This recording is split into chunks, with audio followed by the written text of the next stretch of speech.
We are terminating you effective immediately. Security will escort you out, she said, without even looking up from her brand new company-issued laptop, still halfway through logging into her Slack account for the first time. The chief executive officer's daughter-in-law, day one. Office one, me. No handshake, no explanation. Just a trembling junior human resources representative standing behind her like he was watching someone defuse a bomb with a spatula. The ink on her onboarding packet was still wet, and she was already playing executioner. She had her blonde hair in a high ponytail, her resume printed on thick cream cardstock, and her Master of Business Administration confidence inflated like a bounce house at a divorce party. She did not ask questions. She did not even blink. She just read the line off her tablet word for word. You could tell someone coached the girl, probably her husband or her father-in-law or the mirror. I did not flinch and argue. I stood up, adjusted my jacket, and handed over my badge with the kind of grace you learn after 38 years of swallowing power plays and gritting through boardroom egos. She thought she was firing me. She thought this was her first big move. All I said was, I want to do this right. Tell your father-in-law the board meeting in 4 hours should be interesting. Then, I walked out, past the silent human resources representative, past the security guard who looked more confused than concerned. I walked past the framed photo of the founding family in the lobby that, funny enough, left out the man who actually wrote the bylaws they built their entire corporate empire on. 4 hours. That was how long she had between her first firing and her first legal disaster. In that time, I imagine she celebrated. Maybe she popped a little champagne in her corner office, my old office, if we are being precise. Maybe she drafted up a chipper little social media post about decisive leadership and tough calls. Hell, she probably already had the hashtags queued up. She was probably writing about strategic vision and leadership actions, or whatever buzzwords her personal brand consultant told her to sprinkle in. Meanwhile, the board packet had already gone out. Clause 17C, titled plainly, Emergency Reassignment and Voting Suspension Trigger, was buried in the original shareholder agreement like a landmine nobody expected to step on. It was written by yours truly, Howard Vance. It was reviewed by legal and signed by every investor who ever asked, but what happens if leadership goes rogue? The answer was simple. If an executive is terminated without a formal board vote, and that termination is initiated by an appointee with no equity, well, then the appointee loses all interim authority. The board convenes within the day, and the voting power reverts to the majority shareholder, me. Because while she was sipping bubbly and measuring for new office curtains, I was filing that clause activation. It was dated, signed, time-stamped, and couriered to every board member, investor, and general counsel tied to this company. And unlike her welcome packet, mine came with a certified return receipt. She thought I would go quietly. What she did not know was that I never built this company to be seen. I built it to be safe from people, exactly like the new executive. Entitled, impatient, handed power like it came with the family internet password. She was not the first to underestimate me, but she might just be the last. Because by the time her online post got halfway drafted, her name had already been flagged in the system. Unrecognized executive, no voting rights, pending shareholder review, and the founder, her father-in-law Gerald Sinclair, still had not seen the packet, but he would. Oh, he would. The reason my name does not appear in the glossy company brochures or on the About Us page is that I preferred it that way. I was the shadow in the scaffolding, the clause in the contract, the call you made when the boardroom lights were off and the regulators were circling like hawks. I never wanted the spotlight. I wanted structure, stability, leverage, and equity. God, the equity. While they were naming conference rooms after founders' grandkids and handing out plaques to people who had been here 5 fiscal quarters, I was taking payment in percentages. Half a point here, a full point there. Equity, not bonuses. Voting shares, not titles. Every time a deal closed or an investor came sniffing, I negotiated another sliver, quietly, efficiently. I did not play poker. I built the table and printed the cards. It started back when the company was 2 folding chairs, a whiteboard, and a founder who thought compliance was a dirty word. Gerald Sinclair was a visionary, sure, but the kind who could not remember if we had paid our vendors or if we had accidentally sent 6 figures to the guy who painted our break room. I stepped in, streamlined, stabilized, and secured the foundation. And for my trouble, he offered me a vice president title. I declined and asked for stock instead.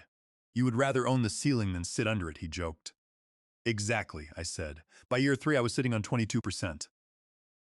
By year 8, 49%. The chief financial officer left in a screaming match over misallocated funds. I picked up his shares at a deep discount because he needed the money, and divorce is expensive. And when the founder's brother tried to sue us into oblivion and failed spectacularly, he offered to settle privately. I took the remaining 27% in exchange for a bulletproof non-disclosure agreement and a promise never to leak the family's offshore disaster. 76%. That was where I sat quietly. No fanfare, no parades, just majority ownership neatly filed in the Delaware Registry. And nestled inside that ownership was Clause 17C, a weird little appendix section nobody ever bothered to read because they assumed we would never need it. The clause said that if a non-equity executive ever terminated a corporate officer without a board vote, all executive powers would be suspended pending shareholder review. It was a clause for emergencies, betrayals, and stupidity. What Chloe did not understand, what nobody told her in her overpriced business school, was that inheriting a title does not mean inheriting control. Control is not gifted. It is not in your last name or on your office door. It is in the contracts, in the fine print, in the clauses written during a 2 a.m. call with a paranoid investor from Boston who wanted to know what would happen if someone's idiot kid got promoted. Turns out it activates exactly like this. One smug little firing, no board vote, no what cause, no process, just a girl with fresh teeth whitened and a new email signature strutting into my office like she was casting a television drama. She had no clue that by reading that script, she triggered a corporate trapdoor that has been bolted shut for 21 years, just waiting for someone dumb enough to step on it. Now, that clause was live. I did not just send the activation letter.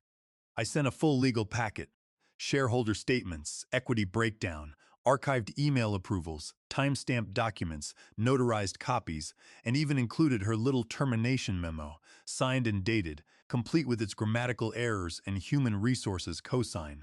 They would laugh about that one later. Well, someone would. Because while she was figuring out how to order office plants and get her keycard upgraded, the board was reading a memo titled Immediate Suspension of Executive Authority, Clause 17C. She was about to learn what real power looks like. And the founder had no idea his newest family heirloom had just stepped on a landmine with her name engraved on the trigger. But that call was coming, and he would not be laughing. Somewhere on the 20th floor, in a glass-walled office she had not earned and did not understand, the chief strategy officer poured herself a flute of celebratory champagne, the kind of bottle they save for initial public offerings or exits, neither of which were on her horizon. She popped the cork like she had just slayed a dragon, not fired the man who was the dragon, and replaced him with absolutely no one. First day, first problem solved. She texted her husband, Julian. Time to clean house. She kicked off her heels, crossed her legs like she had seen in a million stock photo executive poses, and opened her laptop to begin drafting a social media post that would have made any public relations intern vomit from secondhand embarrassment. Something about making tough calls for long-term vision. She paused halfway through typing. Leadership is an action, not a title, unaware she was about to lose both. Meanwhile, downstairs, metaphorically and literally, the board members were opening a very different kind of package. One sealed in a fireproof courier envelope stamped confidential. Clause 17C activation. The courier had arrived 15 minutes prior, handed the packets to executive assistants like they were jury summons, and left without a word. Inside that packet was a 2-inch thick stack of trouble. Cover page. Clause 17C activation, shareholder transition proposal, subheading, request for immediate emergency board meeting under bylaw 8.4. Attached was a signed trigger letter dated that morning, timestamped at 8:12 a.m., hours before I was ever terminated. Accompanying it was a complete equity breakdown. Every share I had acquired over 20 years, every transaction, every co-signed agreement, a full portfolio ledger with notarizations and verified filings. The reaction was not instant. It was worse. It was slow. That creeping kind of dread when you realize you are not in trouble. You are in litigation and just had not checked your email yet. By the time the founder's personal counsel, Attorney Miller, skimmed the clause and hit the key phrase, suspension of executive authority upon unilateral termination by non-equity appointee, he actually said aloud, "Oh no," and then again quieter, "Oh no." The packet also included a meeting mandate. The board was legally required to convene within 4 hours. That timer had already started. I made sure of that. I did not need to be in the building. The law was. The contracts were. And by the time her celebratory social media story hit the internet showing champagne on deck, first move made with a short looping video of clinking glasses, her name was already flagged by digital document logs. As the sole initiator of a termination, she had no authority to make. Meanwhile, across the city and in 2 different time zones, the board members were canceling lunches, skipping golf, and calling their assistants to reschedule quarterly reviews. They were not happy, they were trapped, because once Clause 17C activates, it is not about office politics anymore.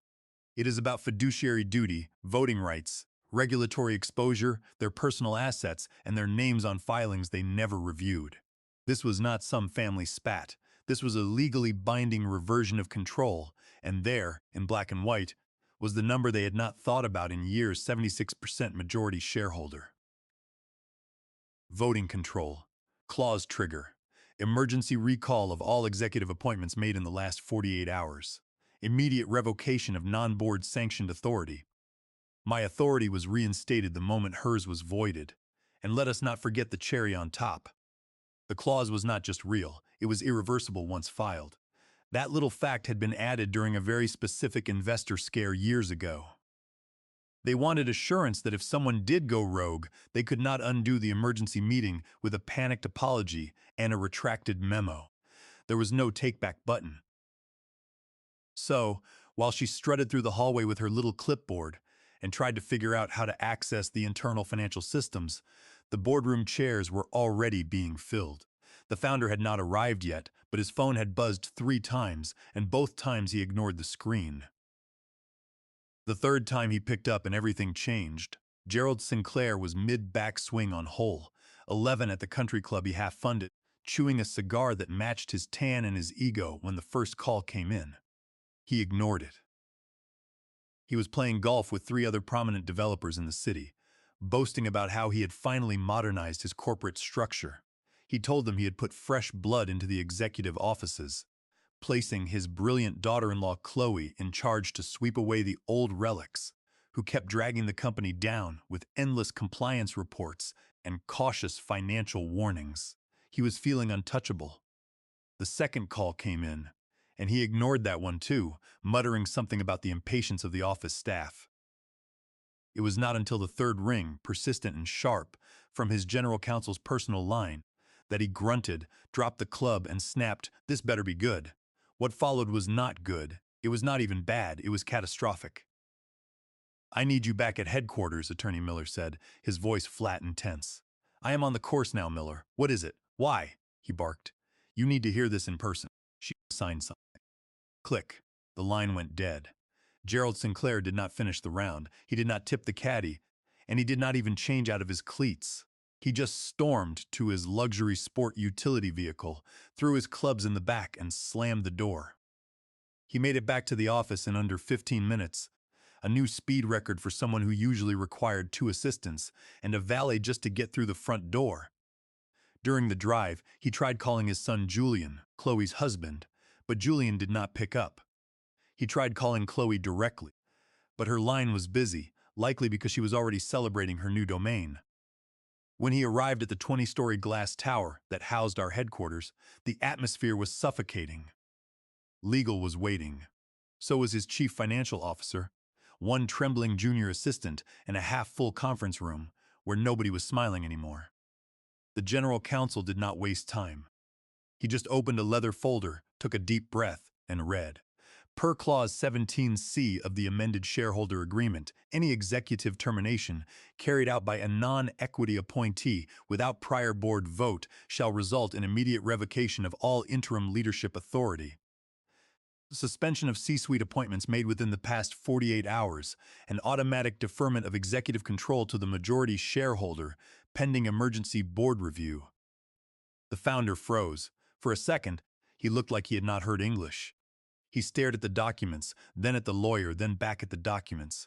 His jaw clenched, his temples pulsed, and he growled. "Who signed the termination?" No one answered. He asked again, louder, more desperate. "Who the hell signed the termination?"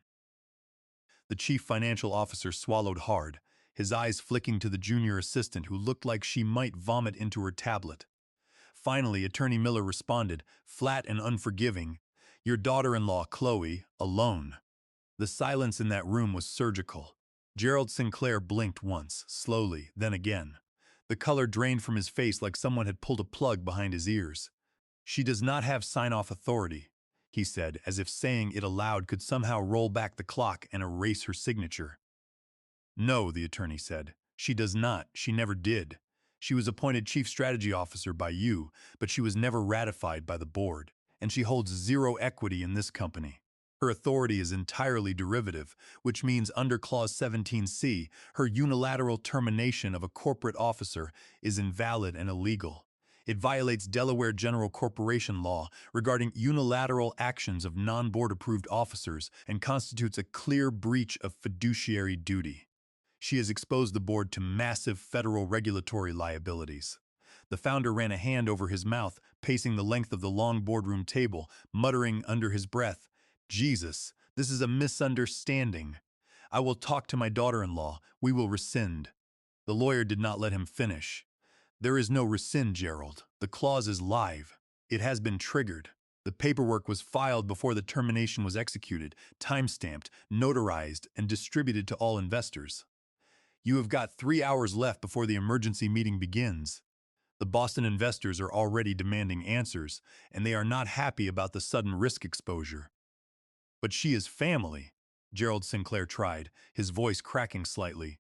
"She is not shareholding family," Attorney Miller cut in, showing no sympathy. "And right now she is sitting in Howard's former office, eating strawberries, and asking how to change the company mission statement on the website." The founder sat down hard, like the chair had punched him in the chest. His hands were shaking. He was no longer the swaggering patriarch of a billion-dollar portfolio, just an aging man who realized he handed a loaded gun to someone who thought the safety was optional. "Where is she?" he asked, his voice barely audible. "Probably writing a press release," the chief financial officer muttered. Adjusting his glasses, the founder looked up, eyes red now. "What do we do?" The general counsel closed the folder with a definitive snap. "You sit in that boardroom, you listen. You do not interrupt. And when he walks in, because Howard will walk in, you remember that he holds 76% of this company." "God help us all," the founder said mostly to himself, and as he stood slowly and painfully, you could see it land in his gut like a punch from his own past. He never gave her power. She took it one clause at a time while he was busy looking at the scoreboard. When the termination memo was signed that morning, the first thing the daughter-in-law did, before the coffee even finished brewing, was send an internal message to the Information Technology Department. "Please deactivate all access for Howard Vance. Immediate lockout. Full system sweep. No thanks, no signature." Just corporate bark typed with manicured nails. She was still basking in the buzz of perceived authority, probably thinking she was making history instead of tripping a wire. She copied 3 directors and added a smiley face to soften the blow, like emojis could patch legal sinkholes. The information technology director, Gavin, saw the message at 10:14 a.m. He stared at it, then at his terminal, then at the internal registry list, the real one, not the vanity dashboards that the executive suite used for board presentations. This was the back end, the bones of the enterprise. And right there, in bold text, was the list of active access tokens. Primary Administrator, Howard Vance. Compliance Authority Token Holder, Howard Vance. Legal Digital Signatory for Contractual Binding, Howard Vance. Shareholder Registry Control, Howard Vance. Equity Stake Control Access 76.04%. Gavin did not freeze the account. He did not lock me out. He did not even reply. Instead, he disconnected his laptop, walked it down the hall to the legal department, sat it down gently on the general counsel's desk like a bomb with a timer ticking under the keyboard, and said, "She wants Howard locked out. But he is still wired in, fully. If I deactivate him, we lose access to 3 major compliance tools, 7 investor portals, the Securities and Exchange Commission auto-filing interface, and the entire shareholder ledger." The general counsel did not even look up from his papers. "Do not touch it," he said. Gavin nodded, picked up his laptop, and walked back. 10 minutes later, Chloe Sinclair strolled by, acting like she ran the place. Gavin said nothing. Legal said less. The building had gone quiet, hushed like a hospital wing before bad news. Back in her office, Chloe returned to her half-finished online post. She read it aloud once. "Today, I made my first difficult decision as Chief Strategy Officer. Leadership means prioritizing the health of the company, even when it is uncomfortable. I am proud of our direction, leadership's strategic thinking next chapter." She stared at the blinking cursor. She added a line, "A new era begins." But her fingers did not move to hit post. Not yet, because something was off. Her inbox had gone quiet. There were no new messages from the legal department. No congratulatory replies from the board members. And she noticed something else. The digital dashboard that usually displayed voting thresholds and operational metrics was grayed out. It looked like someone had flipped a switch she did not know existed. She tried accessing the cap table. Error. She tried approving her own expense request for her new office decoration. Denied. She tried to schedule a leadership memo through internal communications to announce her new role. Blocked. The digital systems were not crashing. They were rejecting her access. Confused and growing irritated, she picked up her desk phone and dialed the chief financial officer. The phone rang 4 times before he picked up. "This is Chloe. Why is my corporate card being declined for the office furniture purchase, and why am I locked out of the financial dashboard?" There was a long pause, and then the chief financial officer spoke, his voice unusually cold and distant. "The systems are undergoing an administrative review, Chloe. I cannot help you right now. We are preparing for the emergency board meeting." Before she could ask what board meeting he was talking about, he hung up. She then called the Information Technology Help Desk. The technician who answered sounded nervous. "Ma'am, your account privileges have been flagged for review by the director. I cannot override it from my end." And then, as if summoned by dread itself, her phone buzzed on the desk, an unknown number. It was one text from the lead investor, Mr. Henderson. "What is happening? I thought he was untouchable." She reread it twice, her mouth dry, then checked the sender's details. She confirmed it was indeed the lead investor, the one who had personally flown across the country last year to beg the company to mediate a merger. She remembered sitting at the back of the conference room during that merger dinner. She had watched Mr. Henderson pour drinks and laugh. But when it came time to discuss the final terms, he had looked past Gerald Sinclair and spoken directly to Howard. He had insisted that Howard's signature was the only one that mattered because Howard controlled the 76% voting bloc. Chloe had assumed Howard was just a silent partner who went along with whatever her father-in-law wanted. She had mistaken Howard's quiet compliance for weakness, untouchable. That word was not about the new chief. It was about the man she had just tried to delete, the same man still listed as the primary signatory on every single system. The same man whose name appeared in the digital registry like the root directory of a network she never even learned to navigate. The same man who, according to the cap table archived in their investor portal, still owned the place. If Gavin deleted Howard's tokens, the entire system would automatically report a compliance failure to the federal regulators, suspending their operating license within 24 hours. She looked at her draft post. "Today, I made my first difficult decision." She backspaced all of it. The post stayed in drafts. She did not even close the window. She just stared at it, pale now. One hand was frozen on the mouse. In another office, the founder's face was buried in his hands, and across the building, the information technology director was calmly backing up a copy of the registry to a secured drive labeled per clause 17C. That was the moment Chloe Sinclair realized something that business school never taught. You do not delete a king from the board. You just trigger his next move. The boardroom was full by the time she arrived. There was no conversation, just glances, clipped whispers, and papers shuffled for show. She walked in wearing a cream-colored power suit and a glossy smile, clutching her portfolio, oblivious to the storm. She moved toward the chair at the head of the table. Before she could sit, the board chair, an old man with fingers like driftwood, cleared his throat. "You can observe, but that seat is reserved," she blinked. Reserved for whom? The room did not answer. Instead, the general counsel spoke. "Per Clause 17C of the shareholder agreement, your appointment as Chief Strategy Officer is suspended effective immediately, pending shareholder review." Her voice was sharp. "Excuse me?" "Suspended," the counsel repeated. "You hold no equity, and the board never voted on your position. The termination you initiated this morning was unauthorized. Under the clause, all executive authority granted to you is revoked." She looked around, but Gerald Sinclair stared silently at the table. The chief financial officer scrolled through his phone. Even her husband, Julian, avoided her eyes. "I don't understand," she stammered. "Was that clause not just a hypothetical?"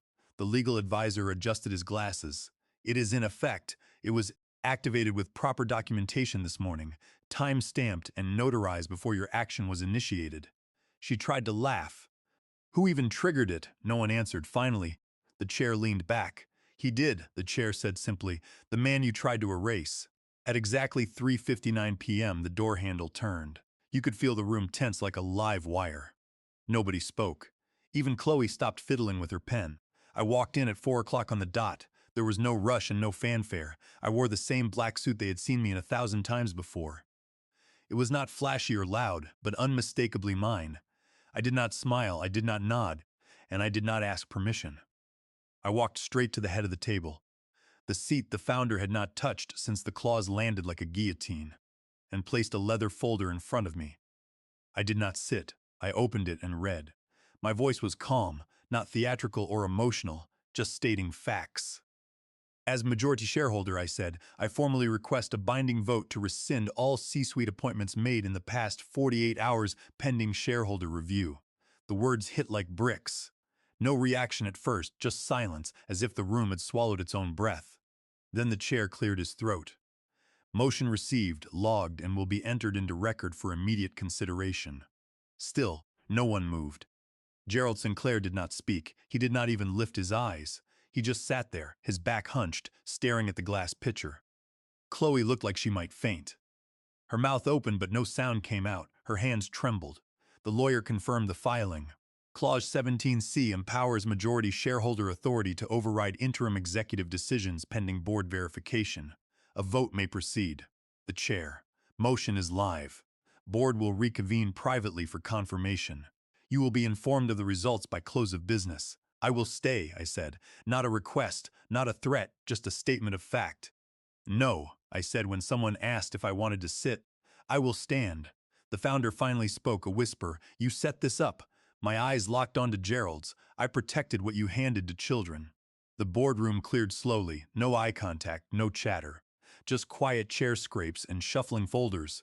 Gerald Sinclair lingered last, pretending to read his notes. Eventually, when the door clicked behind the final straggler, he looked up. "Can we speak privately?"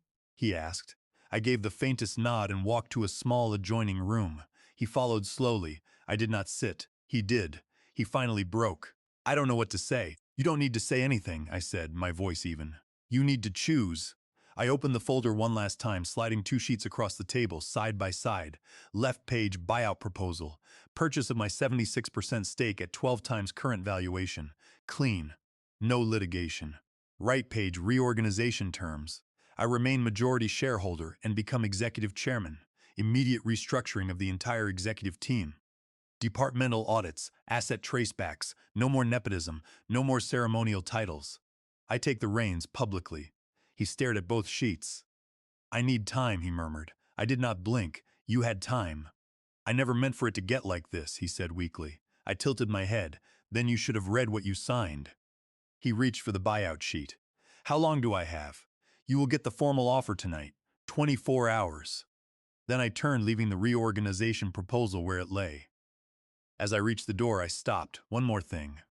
When she walked into my office and fired me, she did not make a mistake.